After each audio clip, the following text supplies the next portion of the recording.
नमस्कार, हर खबर में आपका स्वागत है। आपके साथ हाजिर हूं मैं कंचन। हरियाणा सरकार ने अंतर्राष्ट्रीय महिला दिवस के मौके पर महिला दिवस की शुभकामनाएं देते हुए बजट पेश किया। इस दौरान सीएम ने बजट में महिलाओं और लड़कियों के लिए कई योजनाओं का ऐलान किया। बता दें कि साल 2022-2023 के बजट में 15.6% की बढ़ोतरी की गई है। वहीं 1,77,255 करोड़ का बजट पेश किया गया। बजट में सीएम मनोहर लाल ने शिक्षा, स्वास्थ्य, किसान समेत कई अहम मुद्दों पर प्रस्ताव रखा और योजनाओं की जानकारी भी दी। माननीय अध्यक्ष महोदय, हमारी सरकार का ये तीसरा बजट प्रस्तुत करना मेरे लिए सौभाग्य और सम्मान की बात है। देश गत 2 वर्षों में चुनौतीपूर्ण दौर से गुजरा है। हमने मार्च 2021 से लगभग 4 माह तक कोविड-19 की दूसरी लहर का सामना किया। हमारे स्वास्थ्य बुनियादी ढांचे का इसकी सीमा तक विस्तार किया गया। इस महामारी में लोगों की जान चली गई और दूसरी लहर का गहरा आर्थिक प्रभाव भी अनुभव किया गया। परंतु एक कहावत है, कठिन परिस्थिति में व्यक्ति और भी मजबूत हो जाता है। हमने इस अप्रत्याशित चुनौती से निपटने के लिए अपने स्वास्थ्य बुनियादी ढांचे, ऑक्सीजन उपलब्धता और दवा की आपूर्ति को सुदृढ़ बनाया। सरकार और नागरिक हम दोनों ही एक दूसरे का संबल बने। माननीय प्रधानमंत्री श्री नरेंद्र मोदी जी के प्रेरणास्पद नेतृत्व में देश ने इस महामारी से लड़ने के लिए एक सक्रिय और जांची परखी अनुक्रिया को अपनाया है। मैं विश्व के सबसे बड़े टीकाकरण अभियान को सफलतापूर्वक चलाने के लिए अपने वैज्ञानिकों, डॉक्टरों और अग्रिम पंक्ति के कार्यकर्ताओं का आभार व्यक्त करता हूं। अपने पिछले बजट में सरकार ने एक स्पंदनशील, पुनरुत्थानशील हरियाणा के लिए 4 प्रमुख रणनीतियों पर आधारित एक विजन पेश किया था, जिसमें प्रमुख क्षेत्रों को प्राथमिकता देना, मध्यावधि व्यय ढांचा, रिसर्च फंड का सृजन, परिणामोन्मुखी विकास और कार्यान्वयन पर ध्यान केंद्रित करना शामिल है। मैं इस अवसर पर इस सम्मानित सदन को अवगत कराना चाहता हूं कि तदनुसार सरकार ने गत 1 वर्ष में अनेक नीतिगत उपाय किए हैं। हमने स्वास्थ्य, शिक्षा और कृषि क्षेत्रों को प्राथमिकता दी। आधारभूत संरचना को बढ़ावा देने के लिए 8,585 करोड़ रुपए का एक आरक्षित कोष सृजित किया। सभी विभागों के लिए आउटपुट आउटकम फ्रेमवर्क लागू किया। परिवार पहचान पत्र शुरू किया। औद्योगिकी का लाभ उठाया तथा कार्यान्वयन और सेवा प्रदायगी में सुधार करने हेतु कई उपाय किए। दिल्ली से पानीपत और करनाल तथा दिल्ली से हरियाणा सीमा शाहजहांपुर, नीमराणा, बहरोड तक rapid rail transit system, high speed rail जैसी महत्वपूर्ण परियोजनाएं शुरू की। गन्नौर में भारत अंतर्राष्ट्रीय बागवानी मंडी पर पुनः कार्य शुरू किया गया। चिकित्सा बुनियादी ढांचे में व्यापार विस्तार हुआ। बड़े पैमाने पर प्रमुख सिंचाई और सूक्ष्म सिंचाई परियोजनाएं शुरू की। हमने 5,569 गांवों में 24 घंटे बिजली आपूर्ति सुनिश्चित की। माननीय अध्यक्ष महोदय, गत 2 वर्षों की परंपरा के अनुसार मैंने हरियाणा में सभी माननीय सदस्यों, माननीय सांसदों, इस सदन के माननीय सदस्यों से बजट के लिए अपने बहुमूल्य सुझाव देने का अनुरोध किया था, जिन्हें समुचित रूप से बजट प्रस्ताव में शामिल किया गया है। सामाजिक आर्थिक परिदृश्य के विभिन्न वर्गों जैसे कृषि, उद्योग, विनिर्माण सेवा और रियल एस्टेट, शिक्षा और स्वास्थ्य क्षेत्र के 470 हितधारकों के साथ भी परामर्श किया, ताकि अर्थव्यवस्था में उनके अनुभव और योगदान के आधार पर उनके सुझाव शामिल किए जा सके। वर्ष 22-23, माननीय अध्यक्ष महोदय, मैं 2022-23 के लिए 1,77,255.99 करोड़ रुपए के बजट का प्रस्ताव कर रहा हूं,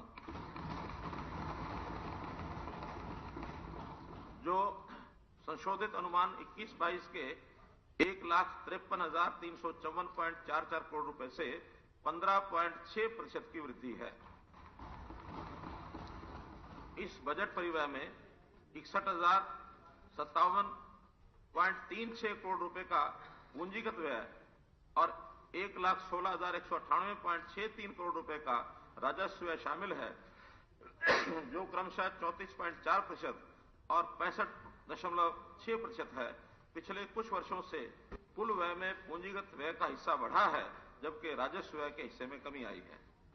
बजट अनुमान 22-23 में कुल राजस्व प्राप्तियां 1,06,424.70 करोड़ रुपए पर प्रक्षेपित है, जिनमें 73,727.50 करोड़ रुपए का कर राजस्व, 12,205.36 करोड़ रुपए का गैर कर राजस्व, 8,925.98 करोड़ रुपए का केंद्रीय करों का हिस्सा और 11,565.86 करोड़ रुपए का सहायता अनुदान शामिल है। इसके अतिरिक्त पूंजीगत प्राप्तियां 5,393.89 करोड़ रुपए प्रक्षेपित है। मैंने इस वर्ष के बजट आवंटन का भी सतत विकास लक्ष्यों यानी एसडीजी के साथ जोड़ा है।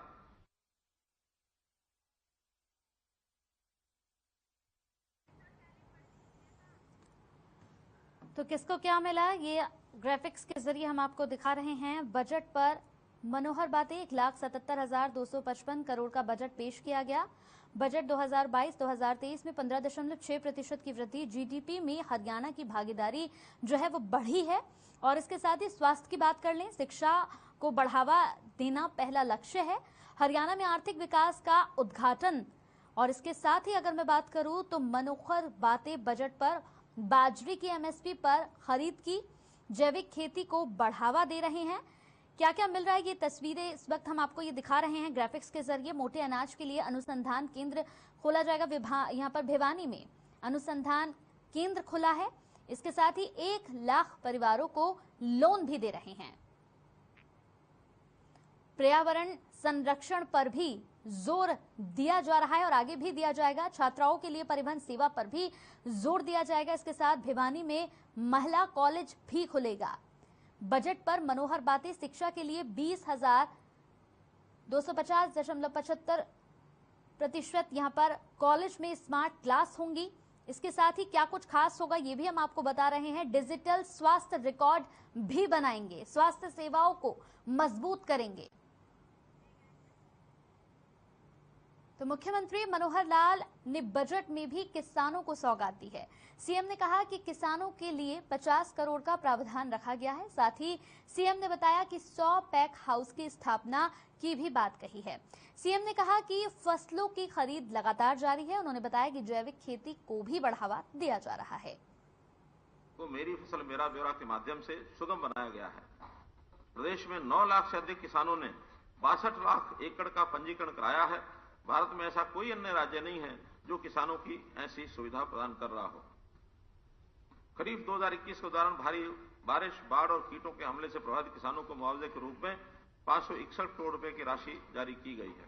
मैं प्रदेश के मेहनतकश किसानों को विश्वास दिलाना चाहता हूं कि सरकार जरूरत के समय उनके साथ हमेशा खड़ी रहेगी। मैं सतत कृषि को बढ़ावा देने की वर्तमान योजना के तहत प्राकृतिक खेती पर एक नया कार्यक्रम शुरू करने का प्रस्ताव करता हूं।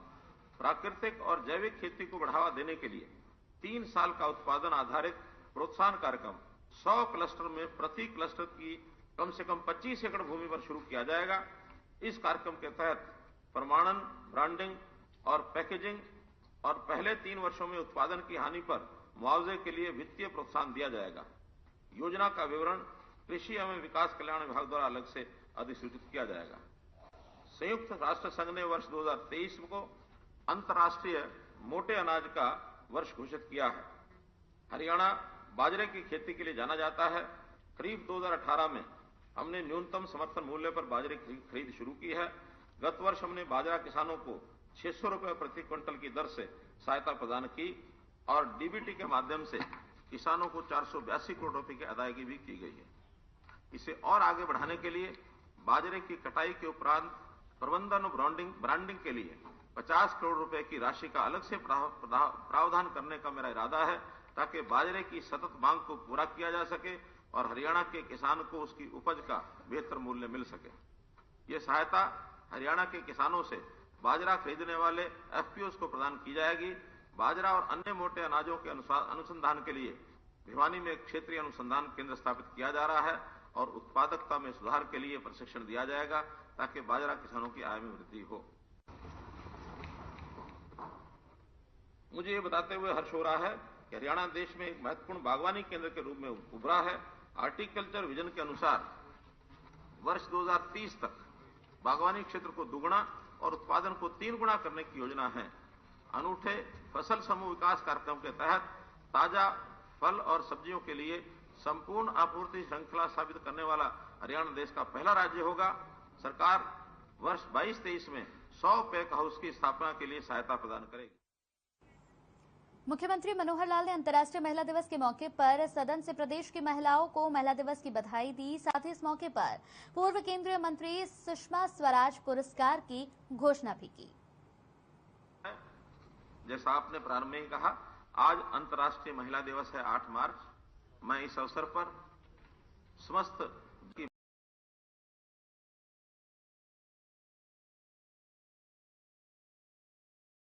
आज हम अपनी मातृशक्ति की सामाजिक, आर्थिक, खेल जगत, सांस्कृतिक और राजनीतिक उपलब्धियों का जश्न मनाते हैं। हरियाणा की महिलाओं ने पिछले कुछ वर्षों में विशेष रूप से खेल और राजनीति के क्षेत्र में उल्लेखनीय उपलब्धियां हासिल की हैं। हमें उद्यमिता की भावना को बढ़ावा देने के लिए, आर्थिक उत्थान के लिए उठाए गए कदमों की सराहना और समर्थन करना चाहिए। महिला उद्यमियों को सहायता प्रदान करने के लिए एक नई योजना, हरियाणा मातृशक्ति उद्यमिता योजना की घोषणा करते हुए मुझे बड़ी खुशी हो रही है। उन परिवारों की महिलाएं जिनकी वार्षिक आय परिवार पहचान पत्र में सत्यापित डेटा के आधार पर 5 लाख रुपए से कम है और जो किसी भी उद्यम, व्यापार और व्यवसाय में उद्यमी बनना चाहती हैं, उन्हें विद्यमी संस्थानों द्वारा 3 लाख रुपए तक के आसानी ऋण प्रदान किए जाएंगे। इस ऋण पर हरियाणा महिला विकास निगम के माध्यम से 3 वर्ष के लिए 7% की ब्याज दर की सहायता दी जाएगी।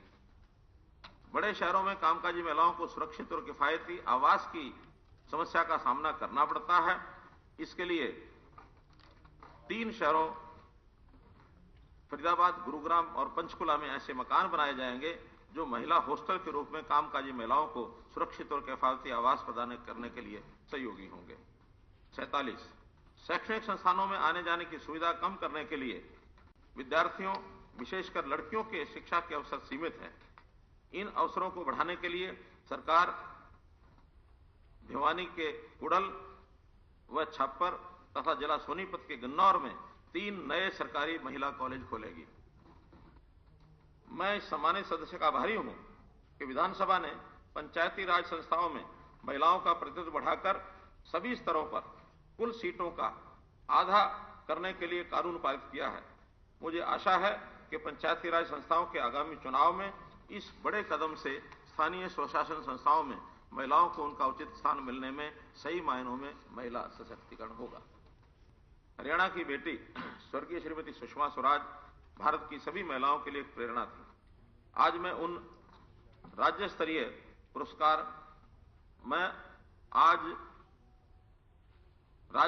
पुरस्कार सुषमा स्वराज पुरस्कार की घोषणा करता हूं। यह पुरस्कार हरियाणा की उन महिलाओं को प्रदान किया जाएगा जिन्होंने राष्ट्रीय और अंतर्राष्ट्रीय क्षेत्र में जीवन के विभिन्न क्षेत्रों में महत्वपूर्ण योगदान दिया या उल्लेखनीय उपलब्धियां की हैं। सुषमा स्वराज पुरस्कार में एक प्रशस्ति पत्र व 5 लाख रुपए की पुरस्कार राशि दी जाएगी। मुख्यमंत्री मनोहर लाल ने बजट के बाद मीडिया से बातचीत की। इस दौरान सीएम ने क्या कुछ कहा, आपको सुनाते हैं। वित्त मंत्री के रूप में ऐसा कहें तो आज मेरा 3रा बजट था। बातचीत शुरू करने से पहले सबसे पहले तो मैं पुनः उस बात को दोहराऊंगा जो हमने दोहराई कि आज 8 मार्च है और 8 मार्च को अंतर्राष्ट्रीय महिला दिवस होता है।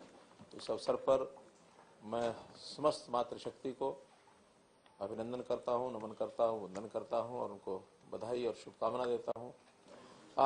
ये वर्ष एक बहुत विशेष वर्ष है। जैसे हम देखते हैं कि श्री गुरु तेग बहादुर जी का जो 400वां प्रकाश उत्सव का ये वर्ष चल रहा है।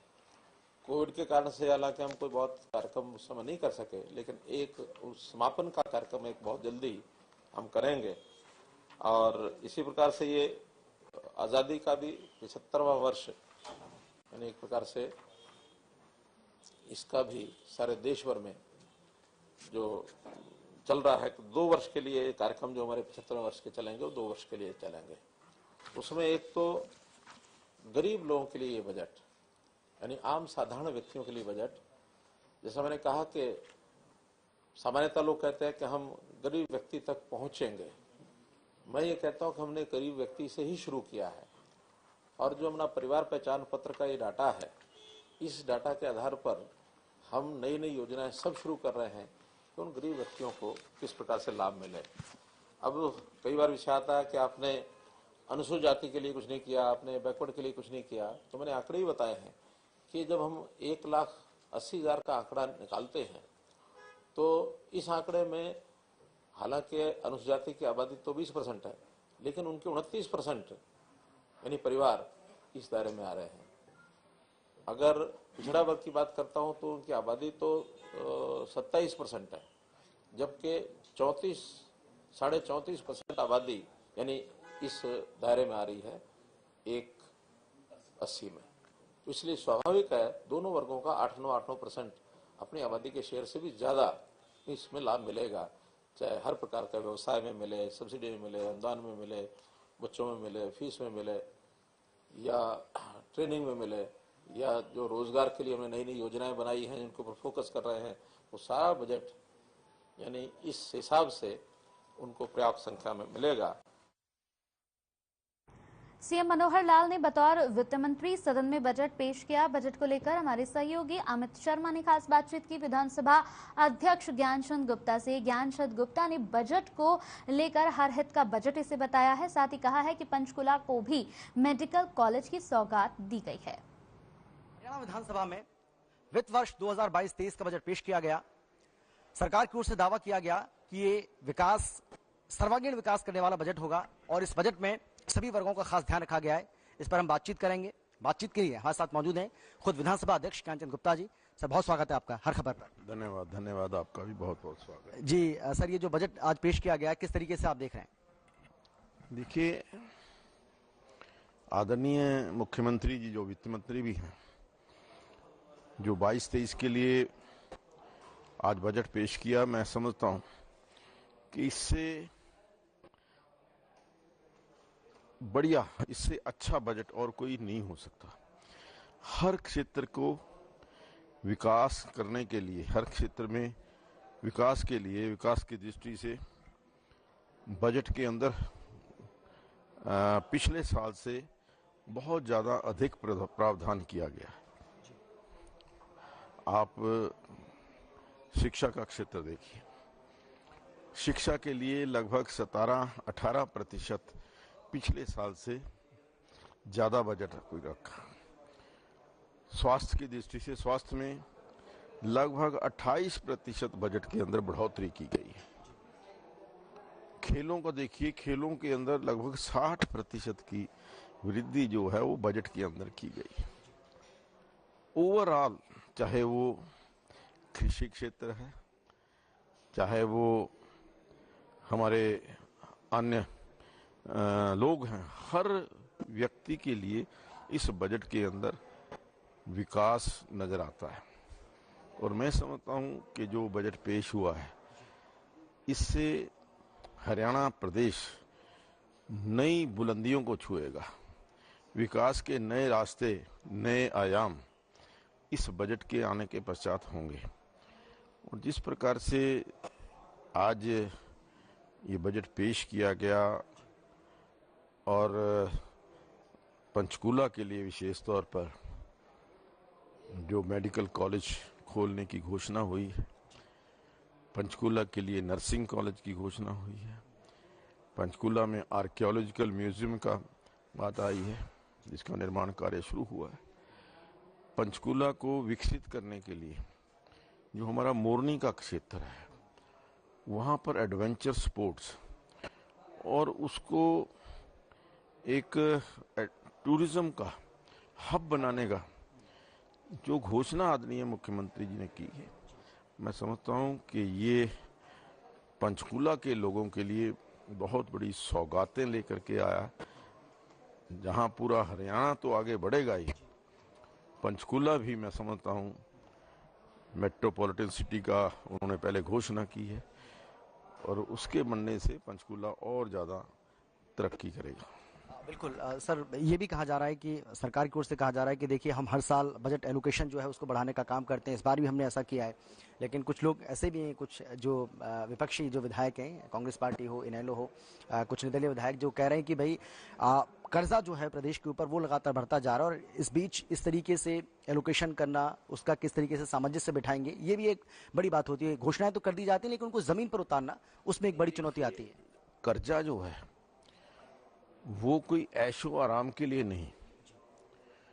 कर्जे की जो बात करते हैं, नंबर एक तो जो पैरामीटर्स हैं, चाहे वो प्रदेश के हैं चाहे वो देश के हैं, उन पैरामीटर्स के अंदर है।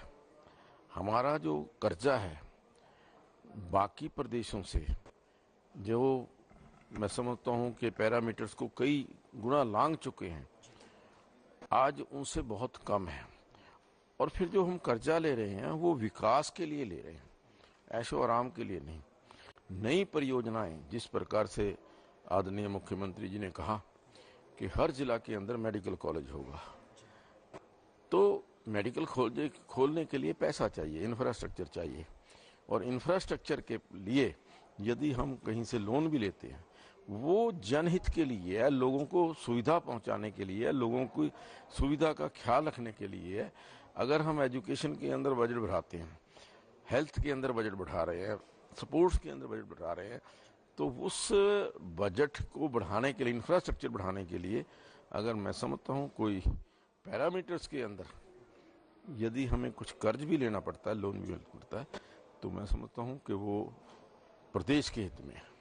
आखिरी सवाल है सर मेरा आपसे, क्योंकि विधानसभा की जो कार्रवाई है सर 22 मार्च तक चलने वाली है, तो आने वाले दिनों की अगर हम बात करें तो क्या कुछ कार्रवाई, अगर मोटे तौर पर अगर आप बताना चाहें। देखिए, आज जिस प्रकार से घोषणा हुई है, पहली बार विधानसभा के इतिहास के अंदर अगले 4 दिन 9, 10, 11, 12 जो आज बजट पेश हुआ है, इस बजट को लेकर के मंथन होगा।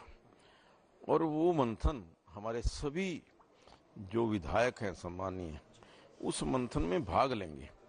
उसमें अधिकारी भी बैठेंगे, हमारे माननीय विधायक भी बैठेंगे, और जो बजट के अंदर लगता है कि कहीं थोड़ा बहुत फेर बदल करने की आवश्यकता है, कोई प्रायोरिटी चेंज करने की आवश्यकता है, तो वो सारे सुझाव इस मंथन के पश्चात आदरणीय मुख्यमंत्री जी को देंगे। और इस मंथन के पश्चात फिर मुख्यमंत्री जी जो भी सुझाव इनकॉर्पोरेट करने हैं वो इस बजट के अंदर साथ शामिल करेंगे। और मैं समझता हूं कि जो भी बजट सबकी राय से, ज्यादा लोगों की राय से तैयार किया जाता है, वो बजट प्रदेश के हित में होता है। शुक्रिया सर। Thank you.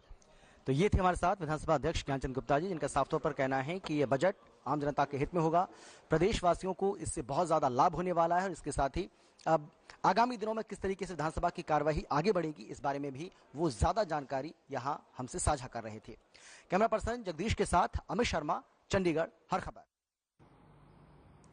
चलिए रुकते हैं एक छोटे से ब्रेक के लिए, जल्द हाजिर होंगे कुछ और खबरों के साथ।